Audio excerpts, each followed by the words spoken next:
Welcome to PN's Coaching Business Kickstarter course. I'm Brian St. Pierre, known as BSP around these parts.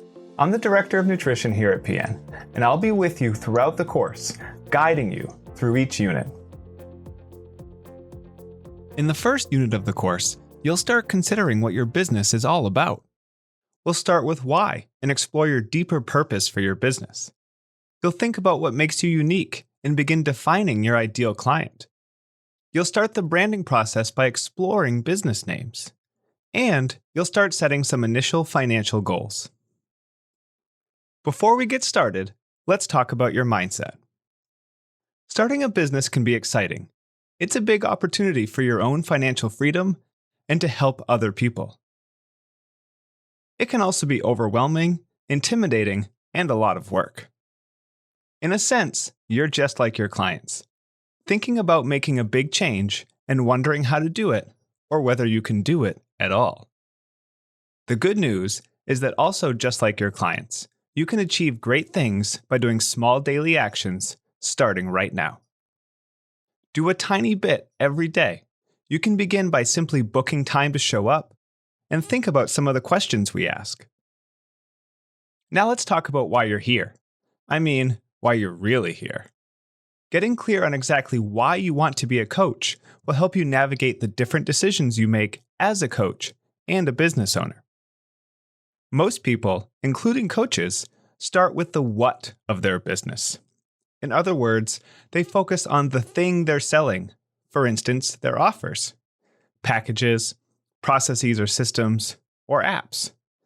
Yet the why is what influences things like how you make business and coaching decisions, whether you see coaching as a side hustle or a lifelong passion, and/or how long you stay in the coaching game, and how much fun you have doing it.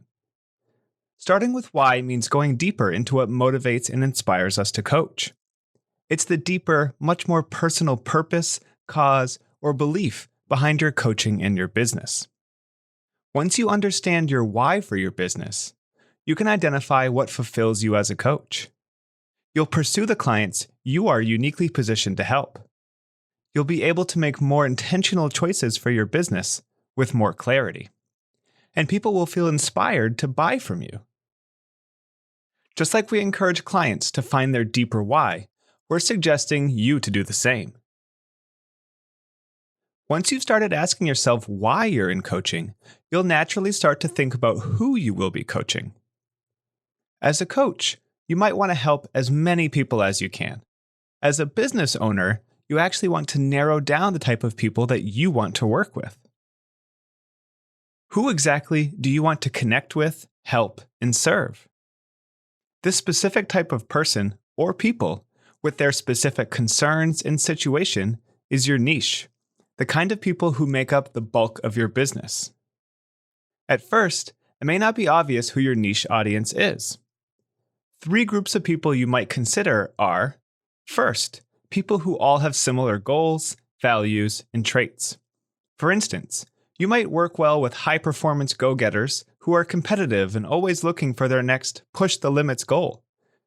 Or you might work well with people who are hesitant and need lots of slow, patient, gentle nurturing on their journey. Second, the type of people you know best. For example, thanks to your previous career as an ER nurse working with doctors, you've got a wealth of experience managing high-stress clients with sleep deprivation and on-the-go eating habits. And finally, one of the best options is coaching people just like you. In other words, people with a similar story, background, concerns, and challenges. Along with considering why you're coaching and who you want to coach, you can start thinking about what you stand for. In other words, what's your brand? Your brand is like a mode of communication. It's how people will see, know, and recognize your business. You don't need to spend a significant amount of time or money on your brand right now. At this point, we're just going to focus on one thing, coming up with your business name. At the end of this unit, review all the lessons you read and all the learner's manual questions you answered. Notice what words, phrases, and ideas came up and felt meaningful to you. Another thing you can look for is what didn't come up. For instance, Maybe you don't want to build a business based on fad diets, supplements, or juice cleanses. That's helpful for clarifying your brand too. Once you have some ideas about the values your brand represents, you can start exploring ideas for a possible business name. The cardinal rule of naming your business is, a name that explains is better than one that tries to be clever. Maybe your name plus nutrition coaching is good enough. Another formula can be what you do plus your target audience. Like nerd fitness. Yes, that's a real thing. Finally, now that you're thinking about what you do, why you do it, who you want to do it with, and what that all represents in a brand, we'll walk you through setting your first outcome goal, how much money you want to make from coaching. This is the first step in establishing your pricing packages, which we'll look at later. You can do this process one step at a time, or tackle the whole thing at once. If you're easily overwhelmed by these kinds of tasks, feel free to break it into smaller chunks. For instance, the first step might be just downloading a few bank statements, or doodling some ideas on a cocktail napkin. Here's the process in brief. Step 1, start with your current non-coaching expenses and income. Step 2, set your coaching cash or profit goal. Step 3, estimate future coaching expenses. Step 4, establish your total net income goal for coaching. You can go old school with pen and paper, or you can use our PN Kickstarter calculator. We'll walk you through this step by step. As always, take your time and go at your own pace. Now, let me close out with something important. Everyone is different. Your brand, your market, your income goal, they're all yours, not someone else's.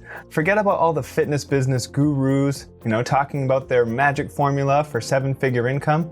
There's no magic formula, any more than there's a magic diet. So think about what you want, what you seek, why you seek it, and how it might fit into your life. We'll expand more on these ideas in the next unit. For now, just write down your initial thoughts. And just a reminder, you don't have to figure this all out right away. Just like with your clients, the most important thing is to just get the process started by taking a first action.